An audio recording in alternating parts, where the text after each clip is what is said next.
bill if it lands on his desk. They can also condition their vote on the removal, I think this is important, the removal of Representative Richard Neal, who chairs the House Ways and Means Committee. As we know, he is funded by the private healthcare industry. He's the Democratic lawmaker who has fought aggressively to defeat bills that would end surprise medical billing. So to shift power in the House Ways and Means Committee is incredibly important. And so who's second in line to take that role as chair of the committee? Well, it's actually a Democratic lawmaker who's much more progressive, Representative Lloyd Doggett, who, again, is the next in line and would be much more supportive of Medicare for all. So there's more, and I'll get to it in just. So that's Anna Kasparian quoting David Sirotto, and here you're going to have Cenk Uygur disagree with all of David Sirotto's ideas. I thought two of his ideas were pretty good.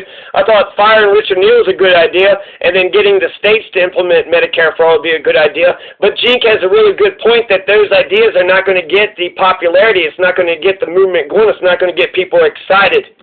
In just a second, but the point here is Sirotto's supportive of what is being proposed in withholding votes, but he is also making the argument that there are other paths to gaining something a little more substantive, which again is Since David Sirotto wrote that article, he's since written like 20 articles afterwards. So David Sirotto's already moved on. He's not an advocate for Medicare for all. He's more just kind of a, hey, you in favor of it?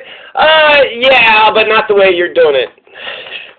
That's who he is. He just has an opinion that happens to be in favor of Medicare for all, but it's not like, let's go get it. Let's, pressure the Congress. Let's get Medicare for all for America. Within the House.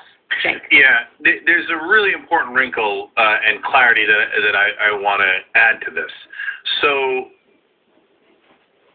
if you vote against Pelosi, there's a couple of different ways to vote against her.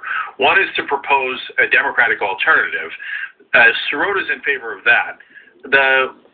Here, Cenk Uygur, and I'm going to give him the benefit of the doubt. This is a December 14th, 2020 video. December 14th, 2020. He's got 51,000 people and 2,300 likes, 1,500 dislikes. So more positive than negative. But he's going to say a lie. He's going to speak and he's going to say a lie. He's going to say that Kevin McCarthy will become the speaker if you don't let Nancy Pelosi. If you just don't bow down to, Queen Nancy, then it just goes straight to Kevin McCarthy, who's on the Republican side. That makes no sense. So the Democrats elect their own speaker. If they don't vote for Nancy, then they'll vote for another Democrat. But here, Cenk is spreading the lie, and then Anna is going to talk about the lie, and then Cenk is going to conclude no because of the lie. And so if he would have known what the hell he was talking about, on December 14th, but he also says a lot of positive stuff, too. So keep listening. What Jimmy Dore initially is proposing is just vote against her with the Republicans so that she's blocked. But that would likely make Kevin McCarthy the Speaker of the House. And so there you go. That's the lie. Mr. Bestiality, Mr. Legalized Bestiality, Mr. Former Elliot Rogers, Mr. Russiagator, Mr. Propping Up Elizabeth Warren, this Elizabeth Warren stooge. Why did Bernie Sanders, how come he's not the president? Oh, Elizabeth Warren wouldn't get solidarity. I wonder why. I guess TYT needed to make money off of that division. And now Cenk Uygur is against force the vote. Now he's against force the vote. So, what the hell happened? My God, he used to be, you used to be able to trust this guy. But now it's like he's just lying through his teeth. He's sitting there saying that Kevin McCarthy is going to be the speaker, and that's just a bunch of shit. That's a bunch of lying bullshit. And you could have any opinion you want about that boldness. So I'm going to share my opinion in a second. I agree and disagree with both of them and a lot of people on this issue. I like them all, and it's perfectly normal for all of us to disagree slightly. And for everyone to make their case. So please, everybody, act responsibly in thinking and knowing that not everyone you disagree with on every issue is a bad actor. Okay, so on all sides.